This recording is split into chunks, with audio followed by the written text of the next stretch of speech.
Hello Saberinians! Today we're going to have a bit of a longer video than usual, and I know what you're thinking.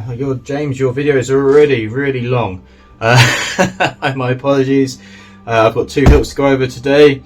The KR Sabers HATI and the KR Sabers SKOLL. We'll go over the HATI first, and I'll take a short break and we'll come back and go over the SKOLL. So let's take that to the side for the moment. Okay. Dog hair. Okay, so Christian Cruz, world famous Christian Cruz, designed our boxes for us, and you know we love him. He does excellent work, and these are just classy, really classy. Came out so well. Thank you very much, Christian. Awesome work as always. Right, in the box you get foam, the hilt wrapped in tissue paper. Pull it out. You also get two baggies. Let's move the box to the side. So in your two baggies you get two Allen keys and two panels, and underneath your tissue paper you have the hilt itself. Haha! Tissue paper be gone. So a little bit of behind the scenes for you. I designed the hilt. Roy from Wonawonga checked the scaling. Once we're happy with the scaling, I engineered and designed the mechanics for the hilt, and here we have the final product. This is a tiny hilt, and I actually love how small it is. It was a tight install space, and it was tight for me to engineer a way of making sure everything can clock. Everything can be clocked to be accurate, that's not a problem. But it was a tough one for me to figure out. And so because it's so small as well, I had to do some very interesting things inside, around here and around here. Do excuse me for one moment, I don't want to pause what I'm doing. Oh no, maybe I do. No, maybe I don't. I'm just doing something a little bit cheeky off screen whilst I'm here, because I should have really prepped in advance what I was going to do, but I didn't think about it. So I'm just going to tell you whilst I record it, because I don't want to have to unbox the hilt again, because it might come across like I'm cheating. Right, I've just done something very, very cheeky. Very cheeky. Haha. Right, back. Hands are back. Sorry for that. Thank you very much for sticking around. Where was I? Yes, so take 7/8 inch blade. You can use the larger of your two Allen keys to remove your blade plug. Is that the larger one? Yes. Like so. And then the other Allen key, you can use the same Allen key. There's a hidden grub screw underneath the O-rings around the neck. The grub screw that retains the fixed part of your chassis. I'll walk you through that in a moment. I'll come back to that and you'll get to see that happen. That's something I was just sorting out on the other hilt, because I should have removed it prior to the video, before I started recording, but I didn't, so that's where I went. Everything on here I told you is clockable to be accurate, so if you grip the pommel and turn it, it'll unthread and separate here, of which your main grip is removable. And as you tighten down this grip body and pommel into the hilt, it grips on this sleeve here, so you can position that to be accurate, and then it won't rotate. So if you tighten that down, and then that won't rotate around because it's being clamped down between the two parts, which is nice. So you can position that any position you want to. Let's say we'll move around here like so, and then turn that down, and then that's not going to shift on you, which is really cool. So you can clock that anytime you want to when you remove the pommel main body section. If you wanted to, not that I recommend it, but you could add a dab of super glue on the inside of here and then slide it down if you want to have a fixed position and it never to go out of position again. I don't recommend it, but that's up to you. This is good because for people who are weathering the hilts, you can get underneath this sleeve and do your business on the main body here, so it shows through onto the windows here. And then if you're looking at this and going, well, James, your pommel is out of position compared to your switches up here, and note that the switches to the fins are fixed and they are accurate to what we see on the prop. But if you're going, the pommel is not clocked to the switch positions, you are very right, but it is adjustable. We always try and make everything clockable, and this is where I had to come up with something rather unique to clock this one. It's not my preferred way of doing things, but we didn't want to change anything externally that would make the hilt out of scale. We wanted this to stay as accurate as possible. So this might come across a little bit more awkward than usual, but you only have to do this once, and once you're happy with it, you don't have to do it again. Your small Allen key that is provided with the hilt, there's 3 grub screws on the ID. Let's see if you can see that.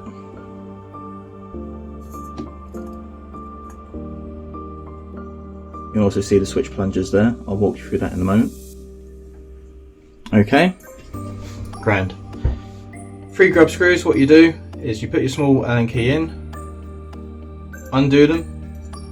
You don't have to take them out all the way because that's just awkward. Okay, loose them off.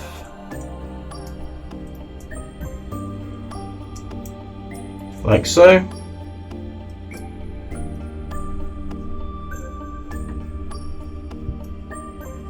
As I say, this can be a little bit fiddly, but you do it once and then you're done.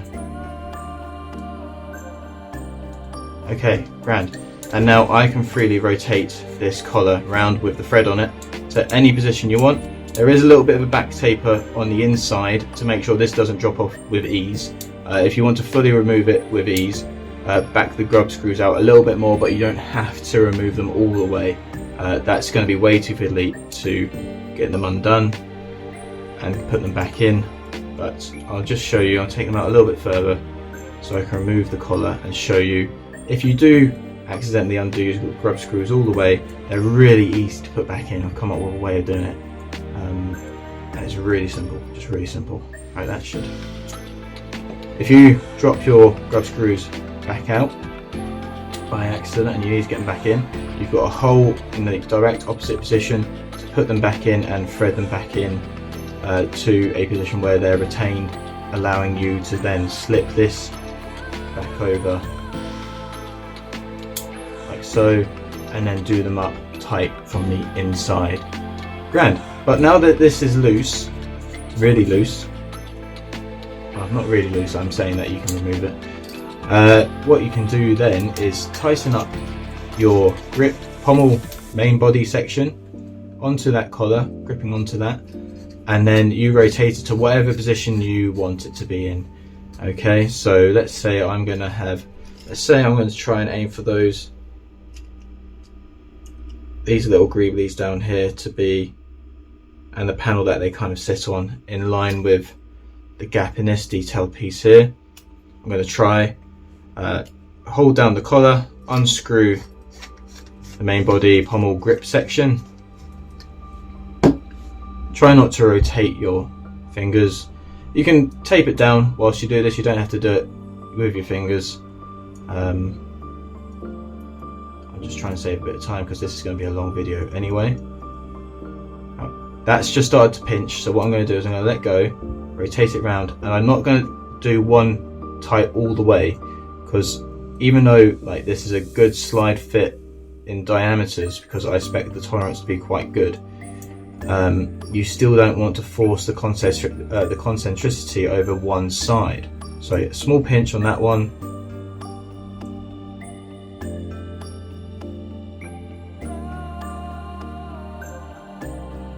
I hope that makes sense. It makes sense to me. But yeah, if you pinched one of these up really tight whilst the other two were loose, you'd lose your concentricity. Right, now they're all pinched up. But now what I'm going to do is I'm going to give them a nice firm little extra turn, make sure they're nice and tight. I'm trying to do it with even pressures, and that just, the reason of trying to keep it as concentric as possible, even though the tolerances are really good, you don't want to bias it one way, especially when you've got your chassis going in and out, slipping in there to use the plungers. Right, so that's nice and tight. Let's see how I did if I accidentally rotated a grip section, pommel section, main body section. I didn't do too badly. I could have done better. I must have rotated it a little bit. But yeah, you get the idea. You can hold on to that with some tape or anything to secure it temporarily whilst you then do up your grub screws. But there we go. Grand. Right, so as it comes, you might find your plungers stick out a little bit further. Now it's because the assembly guys at the factory don't like to do up anything super tight, and I can't blame them. They don't want to possibly ruin anything. So what I do is I get my classic bit of electrical tape, fold it over, and this, because they use the JSJ self-tightening method, if you turn the top part it will tighten up the thread for the rest of the plunger. So if you do that,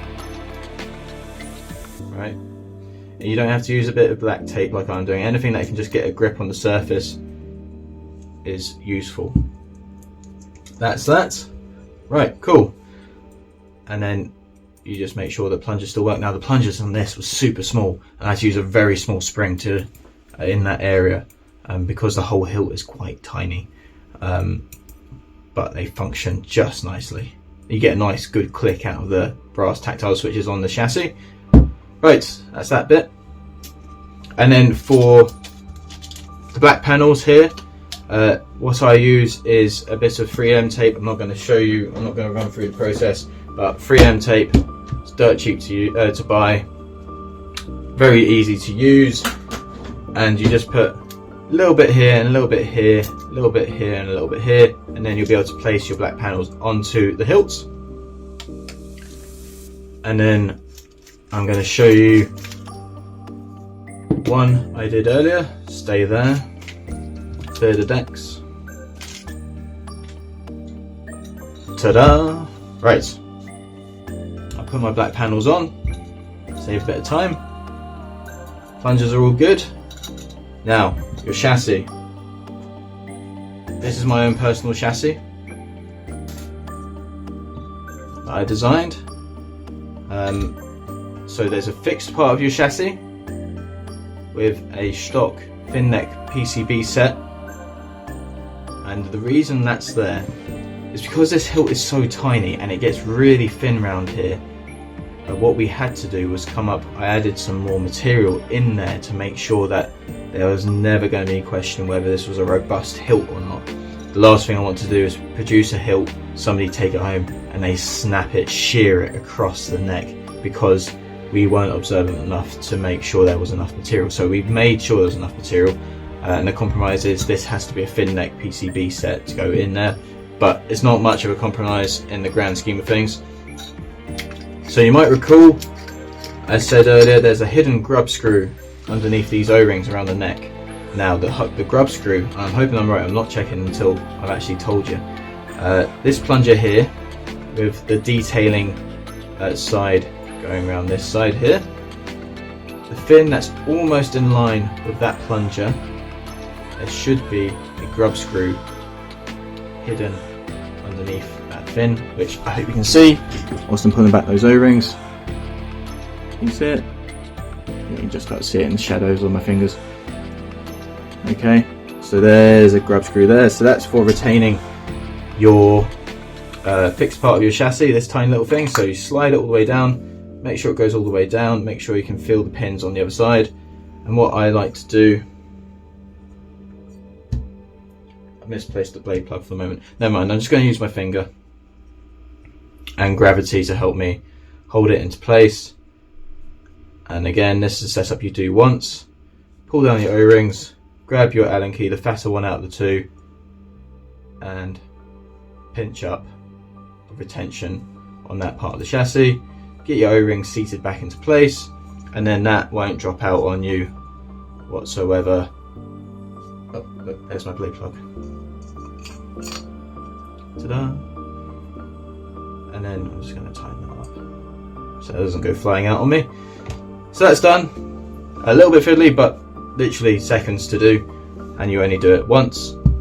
My chassis here takes a removable 18650 battery with spring-loaded battery tabs. I've got a high amp kill switch down the bottom here on my positive side of the battery to make wiring that a little bit easier. 22mm speaker, OLED screen on the back, crystal chamber, Profi V2, Password Profi V3, and 2 switches here, and my thin neck flat side PCB at the top here. You will regret this decision. Now I was going to go for full red. When I saw the trailers for the Ahsoka series, I saw that the blades were more orange than red, but when it actually came to watching the series, I think they re-edited it because they looked more red than orange to me. But either way, I made it 255 in the red, then I added 18 points of green to the code just to get a little bit of orange in there. I don't know if it comes across on screen through the camera. Can you tell how loud that was? But hey ho, it doesn't really matter at the end of the day. You do what you want with your programming. So you slide the chassis in there, and the grub screws that stick in are actually really good guides to make sure your plungers line up. And then I slide this over the top like so and thread it on. I don't know if you can tell through camera when I turn this on, but for such a small hilt with a 22mm speaker, it kicks. It's really loud. That's why I'm always a big fan of the 22mm speaker. I love 28s. I love 28s more, but 22s, I never go from 28 to 24s. I go straight to 22s, and 22s kick louder and better sound quality. So let's ignite it.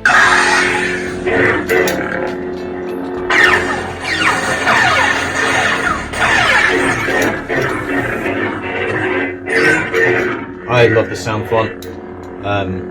All sound fonts I put in here are from Jessic Hyperphonic. Go check him out. Excellent sound fonts as always. And you can see here, see if I can bring that a bit closer. You can see behind the detailing as well, those 4 little detail windows, I've got some light coming through on those as well. Grand. What's my next one? Balan Skull. Cool. Rock. Now that is a red. That's a pure red. I think on camera you can't really tell I've done anything. I've changed the code. Never mind. Sabine Red. Sabine Green. Of which, if you haven't got Spectre 5, go and get the Spectre 5. Quickly running out of those. If you haven't got one, go grab one of those now. Hu Yang.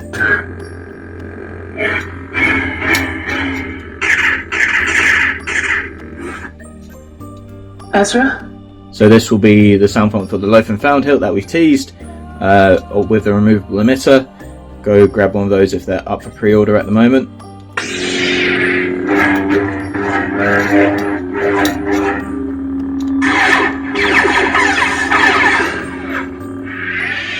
And there we go.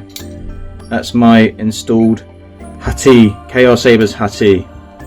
Right, I'm going to take a breather now, and then I'm going to show you my baling and the install process for that one. Thanks guys.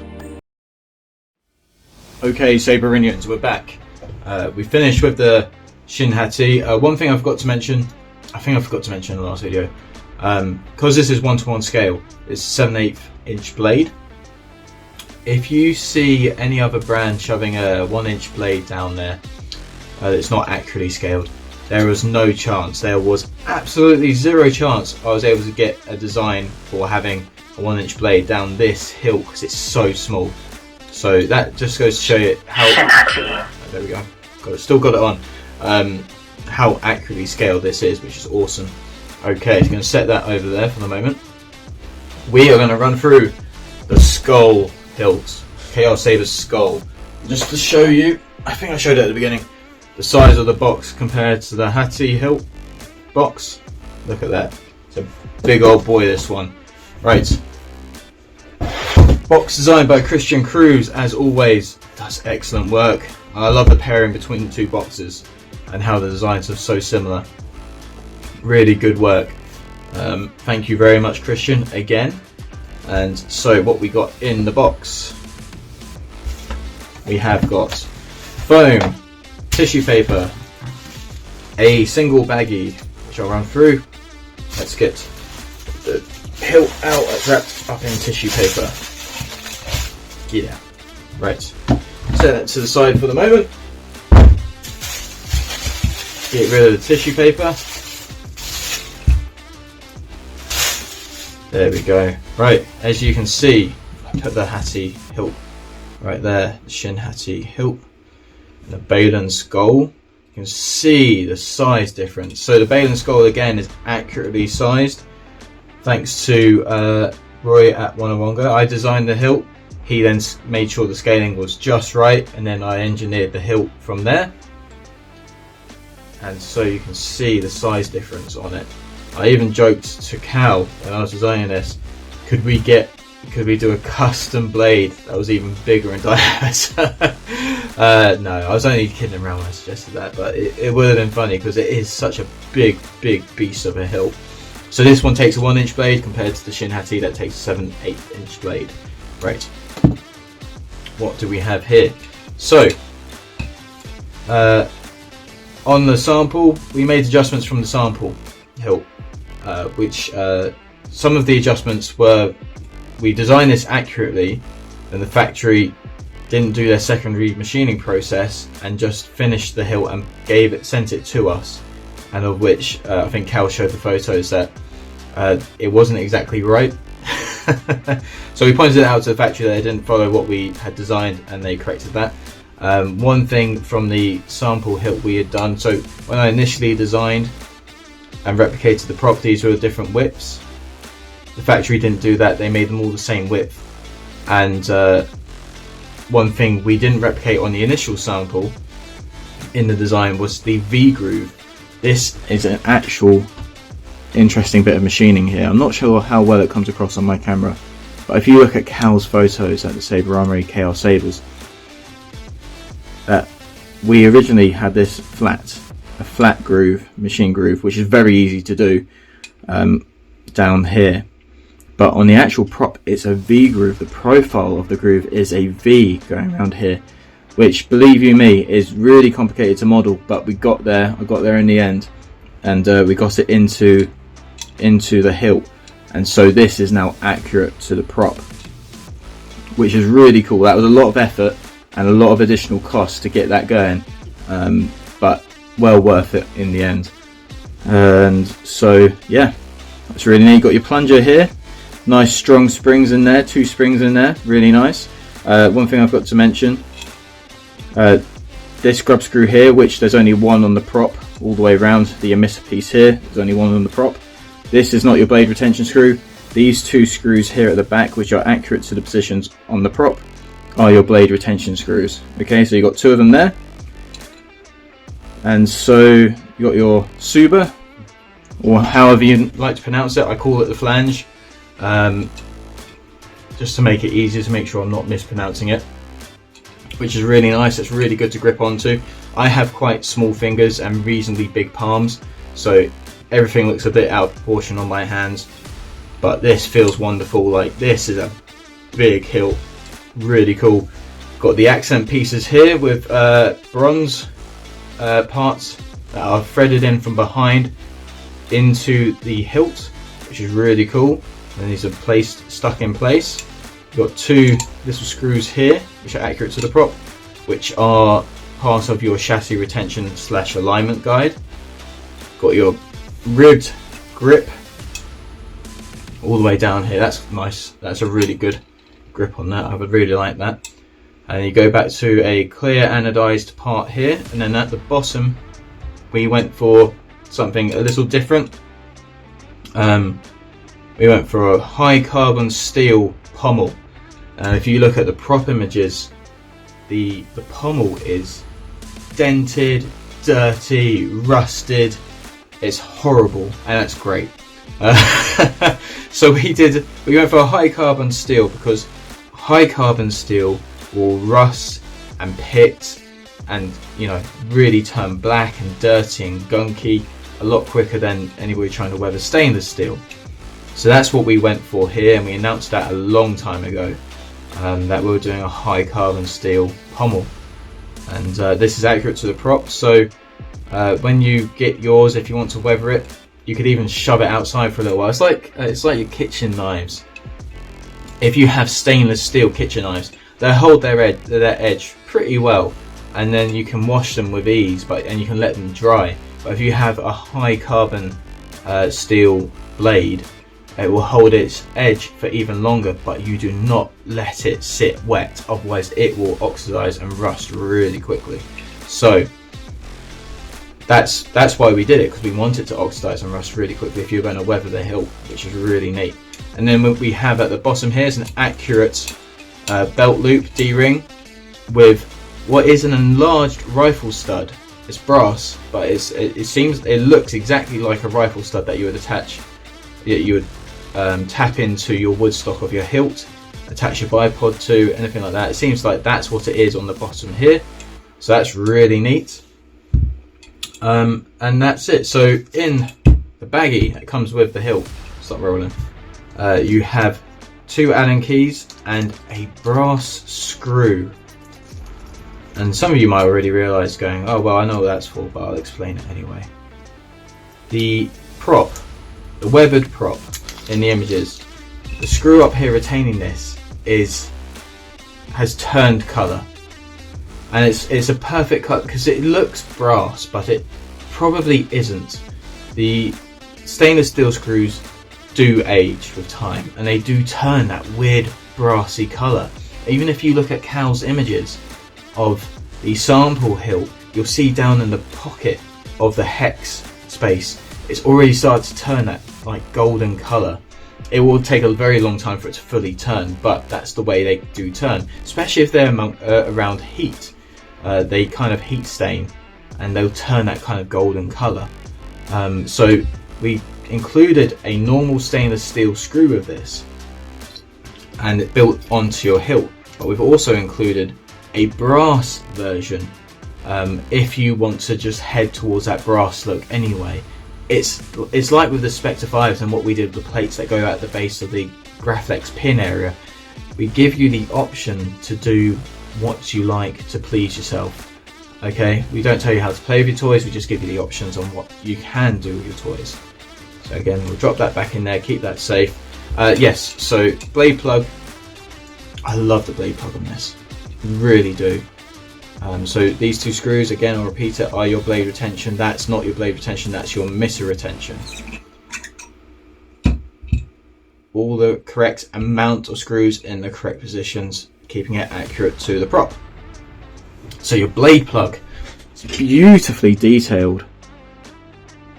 Let me get that line on there. I've tried. If you can see down there, look at that. I'll bring that a bit better. There. Got some shine through down there. So this consists of 3 aluminium parts all threaded on to your polycarb body, which is really nice.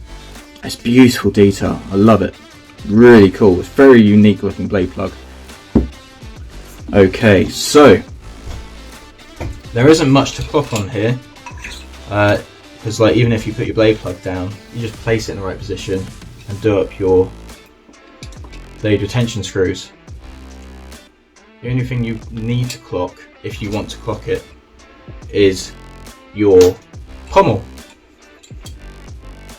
Well, this one came pretty spot on, to be honest. It's not far off at all. But if I remove the pommel, you'll see that it's a 2-piece design. You have this black piece, which is a separate piece to the carbon, high carbon steel pommel, and inside there is a nylon locking hex nut, which is holding everything together down here, and they hold it really well. To get that undone, you can use the tools that you've got at home. I use a 10mm socket on a wrench. I unscrew that, and then you can shift everything around. It's all free to move, and then when you want to lock it back down, you can just turn it, hold it in position, tighten it all up, and then everything is solid. So you can use that method there to get your accurate position of your pommel. I sometimes find that unthreading this piece as well, once you find your accurate position by threading it on and turning it, removing it as a unit like so, and then tightening it up will be an even more accurate way to hold it all together whilst you tighten it up. That's the only thing you've got to clock and tighten up, which is neat. It's a big thing. The biggest thing I face when I engineer hilts is how am I going to make something clockable and repeatedly clockable every single time. So lucky enough with this hilt there wasn't that much to do. So let's make a little bit of space here. So I'm going to put that one to the side, put this one over here. I have a hilt I prepared earlier, get rid of that, don't need that, of which I have now clocked my pommel and my sling loop, my D-ring, and I've got the brass screw in at the top as well. And now what I'm going to walk you through is the chassis I have designed. Naturally Goff's will be slightly different to mine, but I designed mine when I engineered the hilt. I always immediately design a chassis to go with it. So I've designed a chassis here. It's an interesting one. It's got a removable speaker pod, 28mm speaker pod, which is great for like testing the hilt. But the hilt sounds better without a 28mm speaker, and I'll walk you through that in a moment. It's got a removable 18650 battery, protected battery, profi board, high amp kill switch, crystal chamber with motorized crystal accent. We've got an OLED screen here. We've got a stock MPXL rotary accent PCB underneath here, underneath clear PLA, and then we've got the emitter PCB at the top with a single switch up at the top here. So I'm going to flick that on. Well now, this is a surprise. I hope that's coming across as like slightly orangey, but I think my suspicion is it's just coming across red. As you see, all nice, and the fast turbine on that accent pixel ring at the top to turn red. Very cool. Right, so what I'm going to do now is I'm going to remove my speaker cap, speaker pod, unthread my grip. I'm also going to separate the pommel here, and I have got a 31mm speaker pod, which when you thread it up, it clamps on it perfectly, nice and tight, which is exactly what you want. Okay, so that's in there. And then an L-lock system here. So you put your chassis in and then you turn it. Then you put your grip on with the pommel and you thread it all together. Like so. And I don't know if you can tell, this is a really loud hilt. That 31mm speaker. Super loud.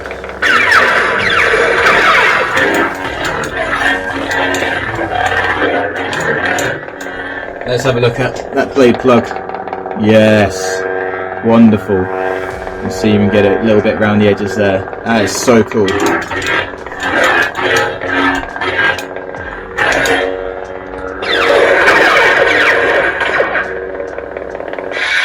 And because that's so loud, I can't hear the motor in the crystal chamber. Which I know a lot of people complain about when they wire up the motors into the crystal chambers. Oh, all they can hear is the motor. With this one you can't. It's so loud, that 31mm speaker. And so I've loaded this one up with loads of sound fonts from Jessic Hyperphonic in association with the Ahsoka series. So Maroc. So that's an actual pure red. I don't know if you can tell the difference at all. Sabine red. I quite like this Xu Yang sound font. It's a little bit quieter than the others, and I tried to come up with a blade style that's similar to what we see him using with the training sabers. Ezra? Ezra, which is that's the Loaf and Found hilt. Yes, Loaf and Found hilt coming soon. We've already teased it with removable emitter. I hope you're all excited for that one. And then I think it's back to the beginning. So this is super loud. Oh, that 31mm speaker makes this hilt sound so powerful. And this is weighty, this is a heavy hilt. I love it. And Ray Stevenson was gripping this thing. He's a big guy. I've got biggish palms but tiny fingers. He had gloves on and he was gripping it like this, and you know, there was even less room. He's got such big hands, or did have such big hands. But yeah, this feels powerful. This feels well suited for a very, very tall man. Very cool. And then another chassis I've done for it, which is, some people might be annoyed at me for doing this, because you really shouldn't do this. You can do it with 2 batteries, but I've done a 3 battery chassis.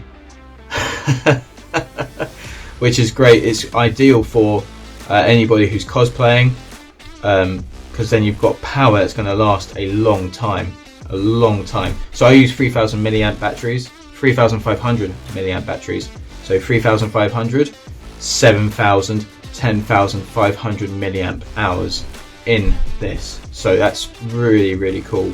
And I've got extra protection boards wired in behind the space, the battery contacts as well, to make sure that if there is a problem, if one of the batteries is not draining the correct amount as the others, it will shut down the hilt, which is just extra protection. You really shouldn't do this. This is me being very cheeky. It could be quite dangerous if you don't know how to handle it correctly. All these batteries I ordered at the same time are from the same batch. They're all fully charged, so I know they're all sitting at the same charge level. But yeah, it's really cool and adds a lot of weight to the hilt as well. As I say, this is excellent for anybody cosplaying. So I'm just going to put it in this empty hilt here. Line that through, turn it, put that on, and it's going to sound quieter than the 31mm speaker, but it's still good sound. For the 31mm speaker makes the hilt sound so powerful.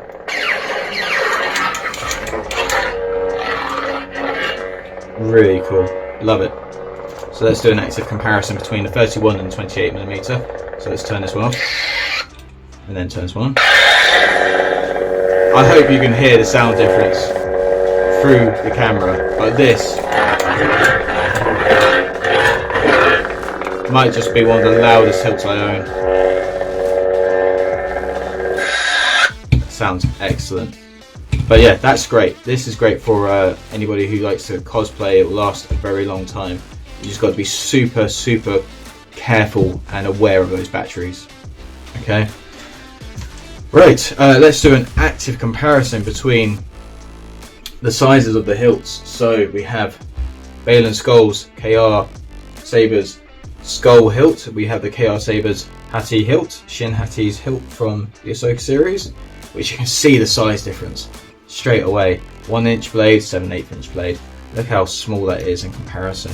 And then I'll grab the Spectre 5, which kind of sits perfectly between the two in sizes. And there we have it.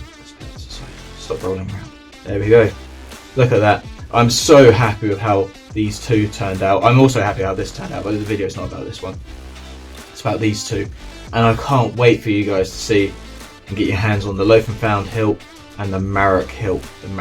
And yes, there's lots of teasers for that one. That's amazing. The engineering, praising myself here, but it just turned out absolutely awesome. It functions really well, and the factory did a great job, and Roy did a great job of making sure it was accurate to scale, and Cal went through all the visual details with me as well, and we went through it, and it turned out absolutely amazing.